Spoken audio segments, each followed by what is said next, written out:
Morning, children. Welcome to today's class. Dear children, in the last class we are discussing a lesson that is Science and Hope of Survival, written by Kanis Baruch.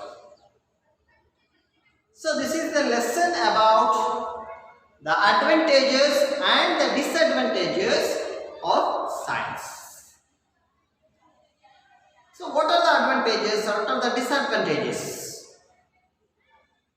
That if we use this science for the welfare of the mankind, it will become boon to us. But what we are doing now? We are using this science to develop the very dangerous weapons like bombs, guns, and nuclear bombs, so that in this lesson the author is telling us about science is the hope of survival. Science is there for the welfare of the mankind, not for the disaster. So in this, in the previous lesson, previous class, we have discussed that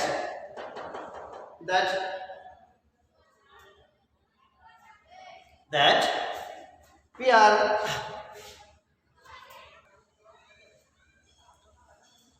so that even though there are so many professions are there, like doctors, lawyers, and businessmen and politicians, and they are earning more money, they are enjoying the higher income, but some people wants to become scientists.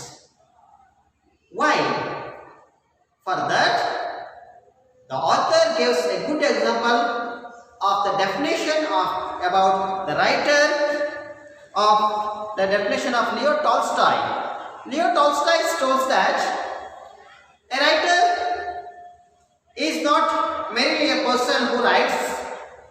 Writer is a person who cannot live without writing. So the same definition applies to the scientists. And the scientists, what they will get instead of money, they will get freedom, they will get camaraderie, they will get independence. And promotions and the honors depends on themselves in the field of science, and they will have the overwhelming feeling of uncovering yet another one of the nature's mystery. So they will become very happy when they uncovered another mystery of this nature. So that these are the things, and we also discussed that these are the things we have discussed in the last class. ವಿದ್ಯಾರ್ಥಿಗಳೇ, ನಾವು ಕಳೆದ ತರಗತಿಯಲ್ಲಿ ನಾವು ನೋಡಿದ್ವಿ ಏನು ಅಂದ್ರೆ, ಈ ಒಂದು ಪಾಠದಲ್ಲಿ science and hope of survival ಅಂತಕ್ಕಂಥ ಪಾಠದಲ್ಲಿ ಕ್ಯಾಲಿಸ್ ಬರೋಕ್ ಅವ್ರು ಏನು ಹೇಳ್ಲಿಕ್ಕೆ ಇಷ್ಟಪಡ್ತಾರೆ ಅಂದ್ರೆ, ವಿಜ್ಞಾನದ ಒಂದು ಅನುಕೂಲಗಳು ಮತ್ತೆ ಅನಾನುಕೂಲಗಳು. ನಾವು ವಿಜ್ಞಾನವನ್ನು ನಾವು ನಮ್ಮ ಮಾನವನ ಒಳಿತಿಗೆ ನಾವು ಬಳಸಿಕೊಂಡಿದ್ದೆ ಆದರೆ ಅದು ನಮಗೆ ವರ ಆಗುತ್ತೆ. ನಾವೇನಾದರೂ ಅದನ್ನ ಕೇಳಿಗೆ ಬಳಸ್ಕೊಂಡ್ರೆ ಅದು ನಮಗೆ ಶಾಪನ್ನು ಕೂಡ ಆಗುತ್ತೆ. ಆದರೆ ಇವತ್ತು ನಾವೇನ್ ಮಾಡ್ತಾ ಇದ್ದೀವಿ? ಹಲವಾರು ಅಪಾಯಕಾರಿ ಬಾಂಬುಗಳನ್ನು ತಯಾರಿಸ್ತಾ ಇದ್ದೀವಿ, ಅಣುಬಾಂಬುಗಳನ್ನು ತಯಾರಿಸ್ತಾ ಇದ್ದೀವಿ, ವೆಪನ್ಸ್ಗಳನ್ನು ತಯಾರಿಸ್ತಾ ಇದ್ದೀವಿ, ಕ್ಷಿಪಣಿಗಳನ್ನು ತಯಾರಿಸ್ತಾ ಇದ್ದೀವಿ. ಇವೆಲ್ಲವೂ ಕೂಡ ಮಾನವನ ಒಂದು ಅಂತ್ಯಕ್ಕೆ ಕಾರಣ ಆಗುವುದು ಮುಂದೆ ಒಂದು ದಿನ. ಈ ಪಾಠದ ಆರಂಭದಲ್ಲಿ ನಾವು ಕಳೆದ ತರಗತಿಯಲ್ಲಿ ನೋಡಿದಾಗೆ ಹಲವಾರು ಪ್ರೊಫೆಷನ್ಗಳಿದ್ದಾವೆ. ಅದರಲ್ಲಿ ಸಾಕಷ್ಟು ಹಣವನ್ನು ಕೂಡ ಗಳಿಸ್ಬೋದು. ಡಾಕ್ಟರ್ ಆಗ್ಬೋದು, ಲಾಯರ್ ಆಗ್ಬೋದು, ಬಿಸ್ನೆಸ್ ಆಗ್ಬೋದು, ಅವರು ಹೆಚ್ಚು ಹಣವನ್ನು ಗಳಿಸ್ತಾರೆ. ಆದರೂ ಕೂಡ ಕೆಲವರು ಸೈಂಟಿಸ್ಟ್ ಆಗಲಿಕ್ಕೆ ಬಯಸ್ತಾರೆ. ಯಾಕೆ ಅಂತಕ್ಕಂಥದ್ದು ಒಂದು ಲೇಖಕರ ಪ್ರಶ್ನೆ. ಅದಕ್ಕೆ ಅವರು ಒಂದು ಉತ್ತಮವಾದಂತಹ ಒಂದು ಬರಹಗಾರರ ಬಗ್ಗೆ ಲಿಯೋ ಟಾಲ್ಸ್ಟಾಯ್ ಕೊಟ್ಟಿರ್ತಕ್ಕಂಥ ಒಂದು ಉತ್ತಮವಾದ ಉದಾಹರಣೆಯನ್ನ ವ್ಯಾಖ್ಯಾನವನ್ನು ಕೊಡ್ತಾರೆ. ಅಂದರೆ ಲಿಯೋ ಟಾಲ್ಸ್ಟಾಯ್ ಹೇಳ್ತಾರೆ, A writer is merely a person who writes. A writer is not merely a person who writes. A writer is a person who cannot live without writing. ಅಂದರೆ ಯಾವ ಒಬ್ಬ ವ್ಯಕ್ತಿ ಬರೀತಾನೋ ಅವನು ಬರಹಗಾರರಲ್ಲ. ಬರೀದೇ ಇದ್ರೆ ನನ್ನ ಜೀವನನೇ ಆಗಲ್ಲ, ಸಾಧ್ಯವಿಲ್ಲ ಅನ್ನತಕ್ಕಂಥ ವ್ಯಕ್ತಿ ಮಾತ್ರ ಅಲ್ಲಿ ಬರಹಗಾರ ಅನ್ಸ್ಕೊಳ್ತಾನೆ. ಅದೇ ಒಂದು ವ್ಯಾಖ್ಯಾನವನ್ನ ಈ ವಿಜ್ಞಾನಿಗಳ ವಿಷಯದಲ್ಲೂ ಕೂಡ ಅವರು ಅಲ್ಲಿ ಕೊಡ್ತಾರೆ. ಹಾಗಾದ್ರೆ ಹಣವೊಂದನ್ನು ಬಿಟ್ಟು ಮತ್ತೆ ಏನನ್ನ ಈ ಸೈಂಟಿಸ್ಟ್ಗಳು ಪಡೆಯಲಿಕ್ಕೆ ಸಾಧ್ಯ ಅಂದರೆ ಅವ್ರಿಗೆ ತಮ್ಮ ಕೆಲಸದಲ್ಲಿ ಸ್ವಾತಂತ್ರ್ಯ ಇರುತ್ತೆ, ಸಮಾನ ಮನಸ್ಕರಿರ್ತಾರೆ. ಮತ್ತೆ ಅವ್ರಿಗೆ ಪ್ರಕೃತಿ ಇನ್ನೊಂದು ರಹಸ್ಯವನ್ನು ಭೇದಿಸಿದಾಗ ಸಿಗ್ತಕ್ಕಂಥ ಖುಷಿ ಇದೆಯಲ್ಲ, ಅದು ವರ್ಣಿಸಲಸದಳ ಅಂತ ಹೇಳ್ತಾರೆ. ಸೊ ಇಷ್ಟು ವಿಷಯಗಳನ್ನು ನಾವು ಕಳೆದ ತರಗತಿಯಲ್ಲಿ ಚರ್ಚೆ ಮಾಡಿದ್ವಿ. So let's move on to the next part of the lesson. Page number 161. Open the book, page number 161. Dear students, observe my reading and pronunciation. I will write the difficult words on the blackboard. Okay. It was 1960, the height of the Cold War. I was in Moscow doing research on the theory of seismic waves, tremors generated by an earthquake. I was observed by my problem. I enjoyed the mathematical challenge. I didn't give much thought to how it connects with the real life. The summons came from the president of Russian Academy of Science. He had received a message from the Palace of Nations in Geneva, where technical experts from the Soviet Union, United States and United Kingdom, three powers possessing nuclear weapons, met behind closed doors. The president showed me a letter from Geneva. An American scientist, Frank Fritz, quoted my work while arguing with Moscow experts. And to my great surprise, I found myself in Geneva. At that time, every man, woman and child on the earth lived under the threat of annihilation by nuclear weapon. Each superpower had more than enough nuclear bombs to destroy the others in the first strike.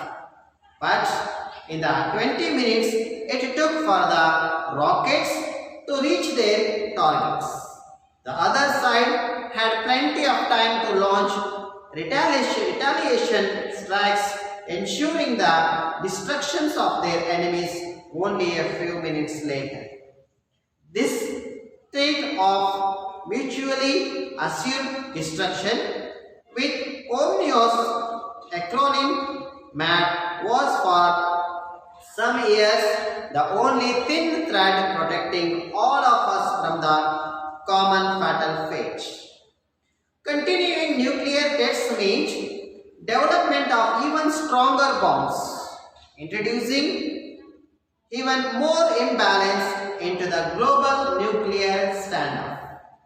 The three nuclear powers were willing to come to an agreement putting a ban on the nuclear weapon test, and hence the technical experts were summoned to solve the problem that arose. In formal terms, the problem was the following. Suppose that one, the nuclear powers had signed agreement to stop the test of the nuclear weapons. And second problem, one of the participants had violated this agreement and secretly made an underground nuclear explosion. The problem is, how can the other powers detect the violation? It turned out that this problem had a direct connection with the theory of seismic waves. Underground nuclear explosions produced earth tremors very similar to those generated by earthquakes. How could one distinguish the natural tremors from the ones produced by the explosion? Suddenly, my theoretical knowledge had a direct application in the area of survival of the humankind. So now I will explain. It was 60 of the height of the Cold War. So 1960ನೇ ಇಸ್ವಿ ಶೀತಲ ಸಮರ ಉನ್ನತ ಹಂತದಲ್ಲಿದ್ದಾಗ I was in Moscow doing research on the theory of seismic waves. So here Collis Baruch, himself is a scientist and he was making research on seismic waves in Moscow.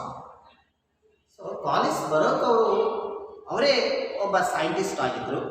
ಅವ್ರು ಏನು ಮಾಡ್ತಾ ಇದ್ರು, ಈ seismic ವೇವ್ಸ್ಗಳ ಬಗ್ಗೆ ಅಲ್ಲಿ ಒಂದು ಸಂಶೋಧನೆಯನ್ನು ಮಾಡ್ತಾ ಇದ್ರು. ಟ್ರೆಮೋರ್ಸ್ ಜನರೇಟೆಡ್ ಬೈ ಅರ್ಥ್ಕ್ವೇಕ್. ಇಲ್ಲಿ ಯಾವುದ್ರ ಬಗ್ಗೆ ಅಂದರೆ ಟ್ರೆಮೋರ್ಸ್ ಮೀನ್ಸ್ ಅಲೆಗಳು ಅಂತ ಹೇಳ್ತಾರೆ.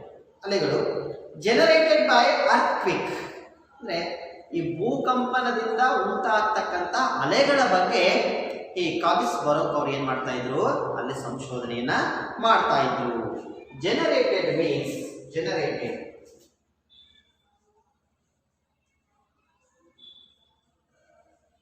generated means something produced.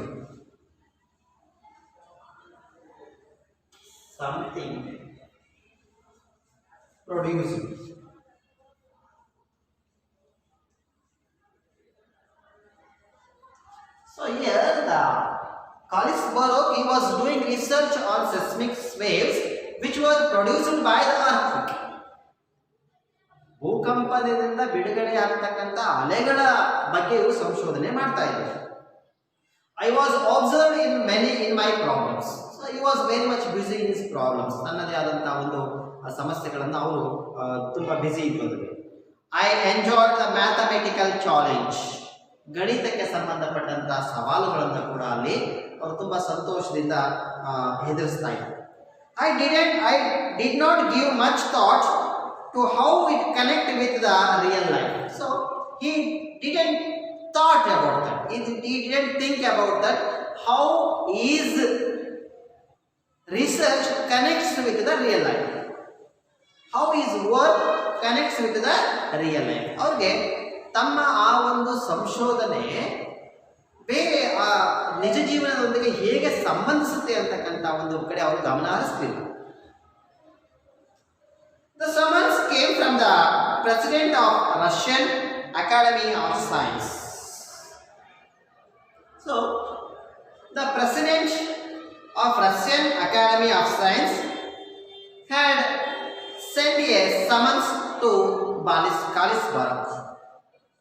ರಷ್ಯಾದ ಆ ಒಂದು ವಿಜ್ಞಾನ ಅಕಾಡೆಮಿ ಏನಿತ್ತಲ್ಲ, ಅದು ಕಾಲಿಸ್ ಬರೋಕ್ ಅವರಿಗೆ ಒಂದು ನೋಟಿಸ್ ಅನ್ನು ಕಳಿಸುತ್ತೆ. So a notice has been issued from the Russian academy of science to ಕಾಲಿಸ್ ಬರೋಕ್ ಅವರಿಗೆ ಆ ಒಂದು ನೋಟಿಸ್ ಅನ್ನು ಕಳಿಸ್ಕೊಡ್ತಾರೆ. He had received a message from the palace of nations in Geneva. So the president of Russian Academy of Science had received a notice and received a message from the Palace of Nations in Geneva. ಈ ಜಿನೇವಾದ palace Nations ಅಂತಕ್ಕಂಥ ಸ್ಥಳದಿಂದ ಈ ರಷ್ಯಾದ ವಿಜ್ಞಾನ ಅಕಾಡೆಮಿಯ ಅಧ್ಯಕ್ಷರಿಗೆ ಒಂದು message ಬಂದಿರುತ್ತೆ. Where technical experts from the Soviet Union, United States and United Kingdom, the three powers possessing nuclear weapons met behind the closed doors. So they, in Geneva, the Soviet Union, United Nations, United States and United Kingdom, the three nuclear powers, they summoned there the technical experts of these three nations were summoned there, were there in Geneva to discuss about the nuclear weapons met behind the closed doors. ಅಂದರೆ ಈ Russia, America ಮತ್ತು ಇಂಗ್ಲೆಂಡಿನ ಈ technical ಎಕ್ಸ್ಪರ್ಟ್ಸ್ಗಳು ಜಿನೇವಾದಲ್ಲಿ ಈ nuclear ವೆಪನ್ಗಳ ಬಗ್ಗೆ ಚರ್ಚೆಯನ್ನು ಮಾಡಲಿಕ್ಕೆ ಅಲ್ಲಿ ಸೇರಿದ್ರು. The president showed me a letter from Geneva. So the president of Russian Science Academy, he showed a letter to Kolisberg. ರಷ್ಯಾದ ವಿಜ್ಞಾನ ಅಕಾಡೆಮಿಯ ಅಧ್ಯಕ್ಷರು ಕಾಲಿಸ್ಬರ್ಗ್ ಅವರಿಗೆ ಒಂದು ಪತ್ರವನ್ನು ತೋರಿಸ್ತಾರೆ. An American scientist, ಒಬ್ಬ ಅಮೆರಿಕದ ವಿಜ್ಞಾನಿ, his name is Frank Press, quoted my work while arguing with Moscow experts. So the American scientist Frank Press quoted the work of Kolisberg when he was arguing with Moscow experts. ಮಾಸ್ಕೋದ ಎಕ್ಸ್ಪರ್ಟ್ಸ್ಗಳ ಜೊತೆ ಚರ್ಚೆ ಮಾಡ್ತಾ ಇರುವಾಗ ಅಮೆರಿಕಾದ scientist Frank press ಈ ಕಾಲಿಸ್ಬರ್ಗ್ ಅವರ ಕಾರ್ಯದ ಬಗ್ಗೆ ಅಲ್ಲಿ ಚರ್ಚೆಯನ್ನು ಮಾಡ್ತಾರೆ.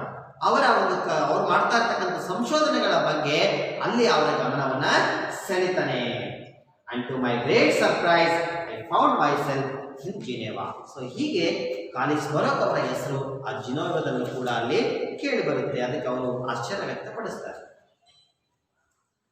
At that time, every man, woman and child on the earth lived under the threat of annihilation by nuclear weapons. So in that time, the time of Cold War, ಶೀತಲ ಸಮರದ ಆ ಅವಧಿಯಲ್ಲಿ every man, woman, child on the earth, every man, woman and child on the earth, ಈ ಭೂಮಿಯ ಮೇಲಿರ್ತಕ್ಕಂಥ ಎಲ್ಲ ಮಕ್ಕಳು ಮತ್ತೆ ಮನುಷ್ಯರೆಲ್ಲರೂ ಕೂಡ lived under the threat of annihilation. Annihilation means ANNI,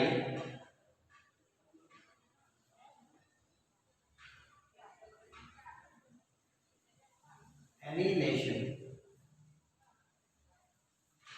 Annihilation means complete destruction.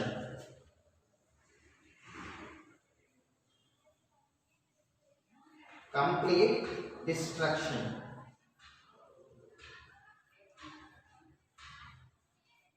Complete destruction. Right? Under the threat of annihilation by nuclear weapon. ಅಂದರೆ ಈ ಒಂದು nuclear weapon ಇಂದ ಆಗ್ತಕ್ಕಂಥ ನಾಶದ ಒಂದು ಭಯದಲ್ಲೇ ಕೂಡ ಅವರೆಲ್ಲರೂ ಕೂಡ ಅಲ್ಲಿ ಏನಾಗ್ತಾ ಇದ್ರು, ಜೀವಿಸ್ತಾ ಇದ್ರು. Each superpower had more than enough nuclear bombs to destroy the other in the first strike. So each superpower. So in that time, Russia, America and England, they were called as superpowers. ಆ ಸಂದರ್ಭದಲ್ಲಿ ರಷ್ಯಾವನ್ನ, ಅಮೆರಿಕಾವನ್ನ, England ಅನ್ನ super power ಅಂತ ಕರೀತಾ ಇದ್ರು. Had more than enough nuclear bombs. They have more than enough nuclear bombs. ಅವರ ಹತ್ರ ಸಾಕಷ್ಟು ಈ ಅಣು ಬಾಂಬುಗಳು ಇದ್ವು. ಯಾದಕ್ಕೆ? To destroy the other the first strike. ಒಬ್ಬರು ಮತ್ತೊಬ್ಬರನ್ನ ನಾಶ ಮಾಡಲಿಕ್ಕೆ ಸಾಕಷ್ಟು ಅಣು ಬಾಂಬುಗಳು ಅವರ ಹತ್ರ ಇದ್ವು. But in the 20 minutes it took for the rockets to reach their targets. So if one nation is attacked to other nation, they use nuclear bombs, the rockets will took 20 minutes to reach their targets. ಒಂದು ರಾಷ್ಟ್ರ ಇನ್ನೊಂದು ರಾಷ್ಟ್ರದ ಮೇಲೆ ಅಣುಬಾಂಬನ್ನು ಪ್ರಯೋಗಿಸೋದಕ್ಕೆ ನಿರ್ಧರಿಸಿ ಅಣುಬಾಂಬನ್ನ ರಾಕೆಟ್ಗಳ ಮುಖಾಂತರ ಕಳಿಸಿದಾಗ ಆ ರಾಕೆಟ್ಗಳು ತಮ್ಮ target ಅನ್ನು ಮುಟ್ಟಲಿಕ್ಕೆ 20 ನಿಮಿಷ ಬೇಕಾಗಿತ್ತು. The other side has plenty of time to launch retaliation strikes, ensuring the destructions of their enemies only a few minutes later. So, the other nations, the opposite nation has plenty of time to launch retaliation strikes, ensuring the destructions of their enemies only few minutes later. ವಿರೋಧವಿರ್ತಕ್ಕಂಥ ರಾಷ್ಟ್ರಗಳಿಗೂ ಕೂಡ ಅಲ್ಲಿ 20 ನಿಮಿಷ time ಇರ್ತಾ ಇತ್ತು. ಅವರು ಕೂಡ ಪ್ರತಿಕಾರವಾಗಿ ಒಂದು rocket ಅನ್ನು ಬಿಡಲಿಕ್ಕೆ ಅಷ್ಟು ಸಮಯ ಸಾಕಾಗಿತ್ತು ತಮ್ಮ ಎದುರಾಳಿಯನ್ನ ಅಲ್ಲಿ ನಾಶ ಮಾಡಲಿಕ್ಕೆ. Here retaliation means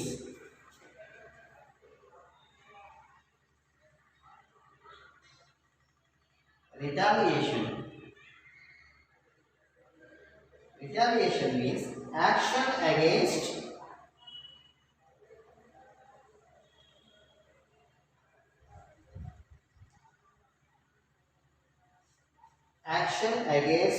someone who has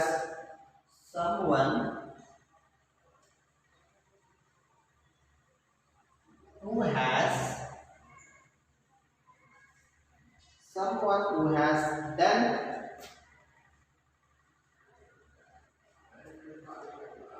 something bad to you,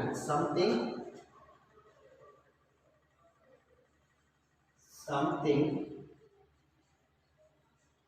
bad to you. ಯಾರಾದರೂ ನಮಗೆ ಕೇಳನ್ನು ಬಯಸಿದಾಗ ಅವರ ವಿರುದ್ಧ ನಾವು ಪ್ರತಿಕಾರವನ್ನು ತೆಗೆದುಕೊಳ್ತೀವಲ್ಲ ಅದನ್ನ ಕರಿತೀವಿ ರಿಟ್ಯಾಲಿಯೇಷನ್. ಅಂದ್ರೆ ಇಲ್ಲಿ ಒಂದು ಸೂಪರ್ ಪವರ್ ಇನ್ನೊಂದು ಸೂಪರ್ ಪವರ್ ಮೇಲೆ ದಾಳಿ ಮಾಡಲಿಕ್ಕೆ ನಿರ್ಧರಿಸಿ ತನ್ನ ರಾಕೆಟ್ಗಳನ್ನು ಕಳಿಸಿದಾಗ ಆ ರಾಕೆಟ್ಗಳು ತಮ್ಮ ಟಾರ್ಗೆಟ್ ಅನ್ನು ಮುಟ್ಟಲಿಕ್ಕೆ 20 ನಿಮಿಷ ಬೇಕಾಗಿತ್ತು. ಅಷ್ಟೊತ್ತಿಗೆ ಏನು ಮಾಡ್ಬೋದಾಯಿತು, ಆ ಎದುರಾಳಿ ರಾಷ್ಟ್ರವು ಕೂಡ ಈ ರಾಷ್ಟ್ರದ ಮೇಲೆ ತನ್ನ ನ್ಯೂಕ್ಲಿಯರ್ ವೆಪನ್ಸ್ ದಾಳಿಯನ್ನು ಮಾಡಬಹುದಾಗಿತ್ತು. This threat of mutually assured destruction with ONU's acronym MAD was for some years the only thin thread protecting all of us from the common fatal fate. ಈ ಒಂದು ಅಂಶ ನಮ್ಮೆಲ್ಲರೂ ಕೂಡ ಈ ಒಂದು ಚಿಕ್ಕ ದಾರದ ರೂಪದಲ್ಲಿ, ಆ ತೆಳುವಾದ ದಾರದ ರೂಪದಲ್ಲಿ ನಮ್ಮೆಲ್ಲರನ್ನು ಕೂಡ ಕಾಪಾಡ್ತಾ ಇತ್ತು. Mad means mad MAD, the full form of MAD.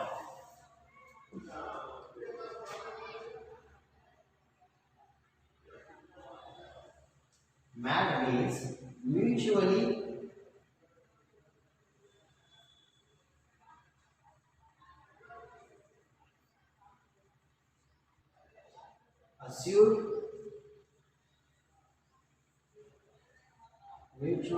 assured destruction.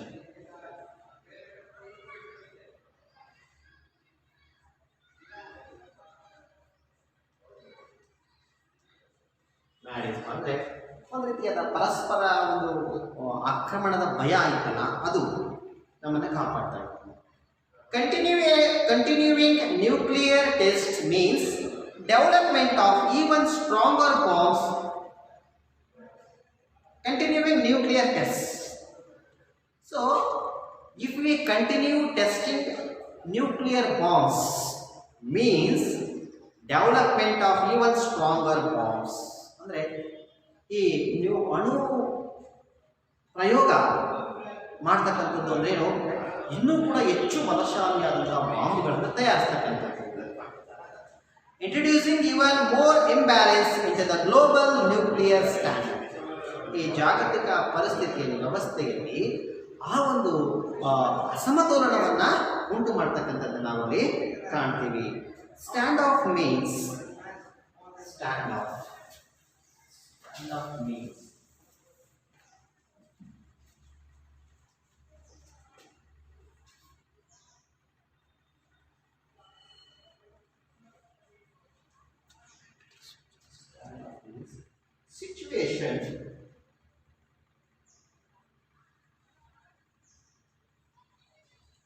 situation in which in which neither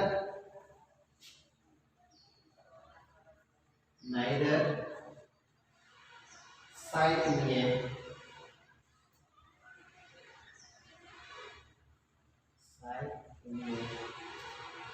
battle can gain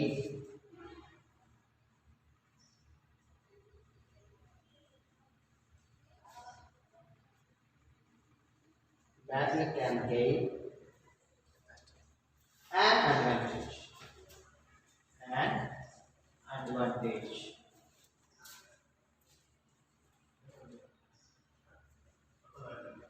An advantage.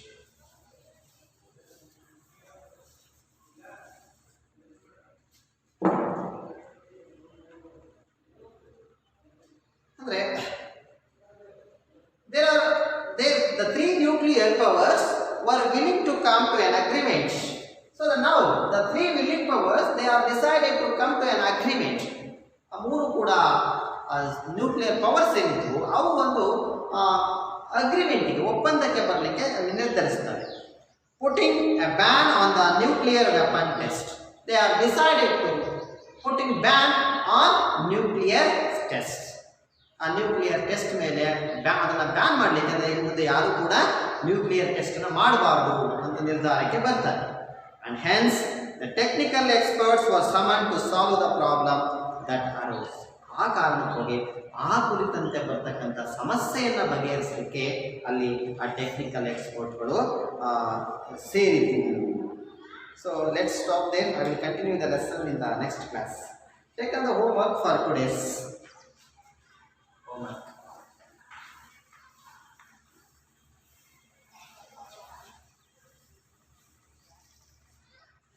Homework.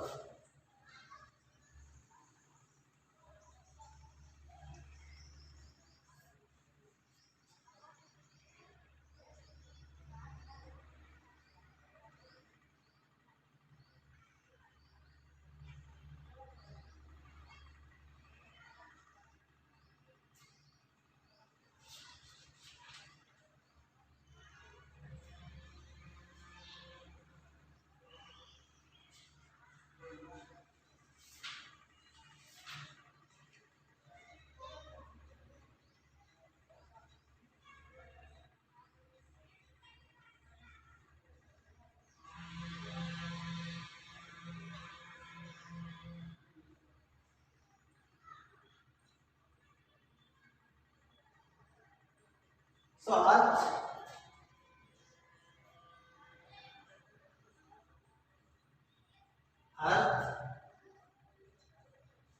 tremors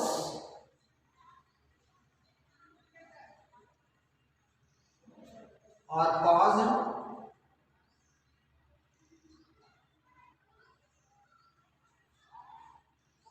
by two factors.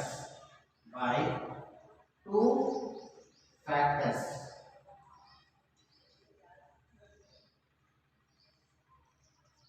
two factors. One is the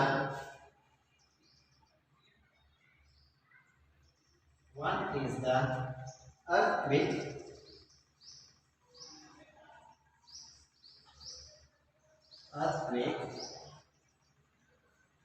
What is the other factor? What is the other factor?